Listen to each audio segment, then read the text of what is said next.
welcome back to my film and TV channel, and a film I was looking forward to, although I'm not as enamoured with the director as some people. I do like it, I've liked his stuff over the years, but and he's of course very, very popular, and who am I to judge, but yeah, I've just never quite thought this guy is sort of push through for me.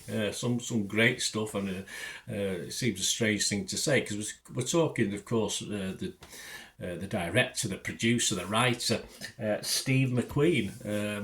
Of course, this is based. What we're looking at today is called Blitz. It's based historical Second World War drama. Good cast, good British-based cast, UK-based cast. Charisse Ronan, Harris Dickinson, Elliot Heffernan is in his film debut on this as well. So we'll talk about him and the other actors. But yeah, it's, as I said, Steve McQueen. I always go into things. I don't have a bias against things, but if I don't like something that someone's done, I'll watch the next film with an eye, and hopefully it'll bring me round. And I'll say this now: this is okay for me, but we'll talk about what other people are thinking, etc. It also stars Benjamin Clementine, Kathy Burke, great little role from Kathy Burke, Paul Weller, a good little role from him, Stephen Graham, as we mentioned, Erin Kellyman, Lee Gill. It's released in select cinemas and in the UK and United States on November the 1st, 2024, and will be followed by a streaming release on Apple TV, so you'll be able to see it on your old Gogglebox very soon on November the 22nd. I'm doing this recording on November the 5th, bonfire night here in the UK. What's it about? Well, it's about a defiant, or silly, you could probably say, young boy who goes on an adventure, yes, in London during World War II, only to find himself in immense peril amidst the Blitz. Whilst his distraught mother searches for him, yeah, she sent him off on the old trains to go into the countryside away from the danger. But yeah, as some did, and eventually most parents did, they brought the kids back, didn't they? So interesting scenario for this. As I said, I've not always liked McQueen stuff as much as others. I'm not saying I didn't like him, but I've not always rated him as much as other people. But for many, he can do little wrong. Although a lot of his fans, a lot of people who do like his stuff, this is probably his worst effort, but still very good, because obviously going from a very high bar, of course. So that's what people are saying. This has a lot going for it, and at its best, I thought, when it's a bit more serious and dark, but it does, for me, get a little bit silly and cliche at times. I thought a bit daft, in fairness. A great cast. I mean, the young newcomer does an okay job. I won't say brilliant, but certainly an okay job. So I watch a lot of US stuff, and I think the general acting in US dramas for younger people is tons better than in the UK, but he does an okay job in this anyway. As the young cast in this, of course, the young Cockney lads, as others flick through it.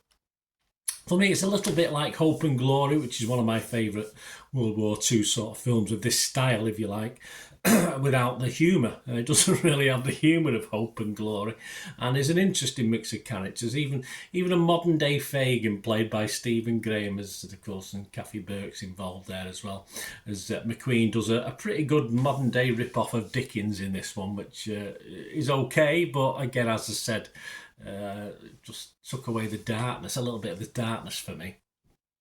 As you'd expect, I mean, I'll say this honestly with McQueen, everything black is good, and most that isn't is white. So obviously, I wouldn't have minded one selfish black or brown character in the mix, but that's not how Mr. McQueen works, which is fair enough. He's got a statement to make, which is a true statement, and he gets on with it. But of course, well, if you discount George is jumping off a train caused all sorts of problems for his mum and his grandpops, of course. But if you discount him as being someone a little bit selfish or silly, but he's only a child, so it's fine. That's all right. That's no problem. But I did really want to see a little bit more some of the other characters away from George. I know it's all about George, but there are interesting characters, including his mum, Charisse Ronan, of course.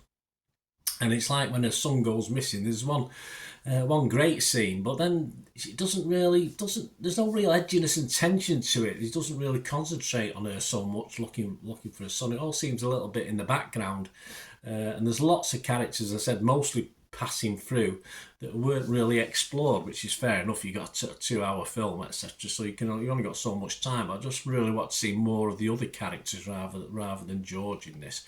But it's an okay story, a little preachy at times, which you'd expect from this director. But it all felt a little bit fantasy land to me. It was like an alternate London, an alternate universe. It didn't quite work. I wanted it, it's going to be dark, If it's going to be funny and dark, be both. But it sort of falls in between different stools for me. And I'd watch Hope and Glory again, probably time after time before I'd probably go back and watch this again. It was just okay for me. As I say, a lot of people are liking it. I thought it was okay.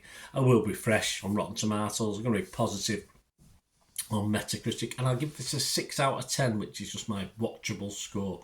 But I'm not going to get carried away. Other people are generally, even though, as I said, some people saying it's his worst yet, but that's not a bad thing, because he produces some great stuff, which I've never particularly agreed with.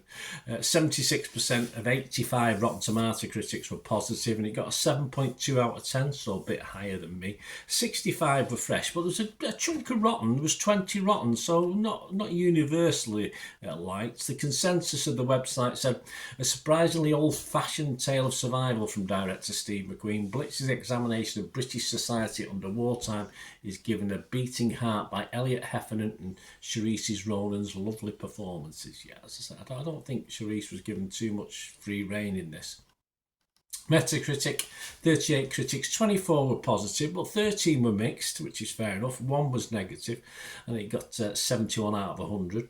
Jamie Graham from Total Film magazine gave it 80. He likes it. He says, an impressively cinematic drama that fully immerses viewers in a time and place, but offers links to our divided present. Well, yes, that's still there. That's still going. We know it. We don't, as I say, Mr. McQueen, for me, does preach a little bit, but we know it, don't we? It perhaps needs to be said. How it is. Ian Freer from Empire magazine give it 80 as well. He liked it. This is Steve McQueen's most accessible film to date, he said, without diluting any of his power, mixing epic sweep with textured detail. Despite an episodic second half, it will make even the stiffest upper lip quiver. I don't think it did, actually. I don't think it was poignant enough. I wanted a bit more sweetness, and the sweetness for me was just sickly sweet. I don't think it worked that well as that sort of thing. And Internet Movie Database, always have a quick look at that, of course. Not a vast amount of reviews, only 675.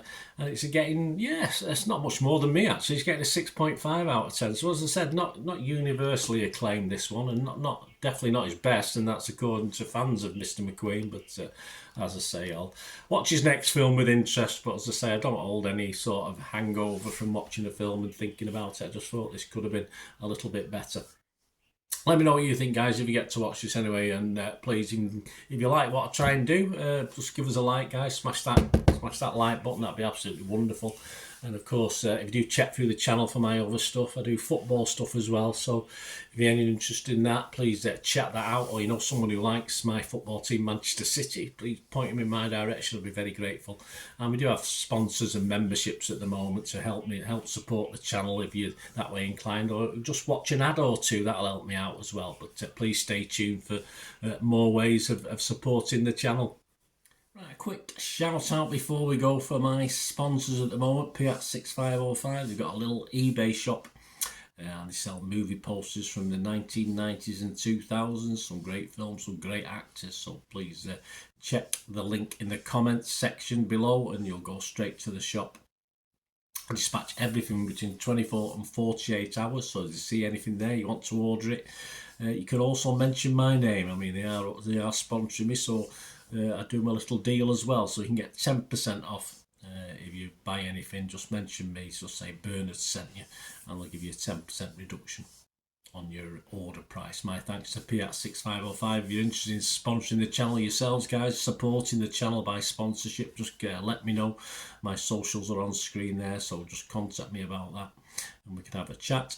Other ways to help me out, guys, if you watch the ads, if the ads on this, YouTube ads, that helps in a very little way, but it all helps. It all, watch the pennies and pounds look after themselves, they say, don't they? Or the pennies or the 10p's look after themselves. But if you watch the ads or follow the links on the ads as well, that's always a nice way. to support the channel if you sort of hang on for it. I've done that. I watched other people's and followed the ads, just something I fancied, which does happen from time to time.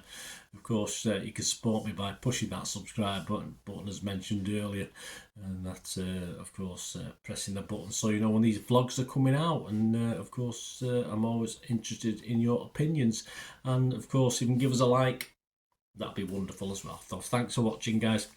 Hopefully I'll join you very, very soon with something else. Until we meet again, I'll never ask one thing, don't I? Please stay safe, everyone. Bye for now.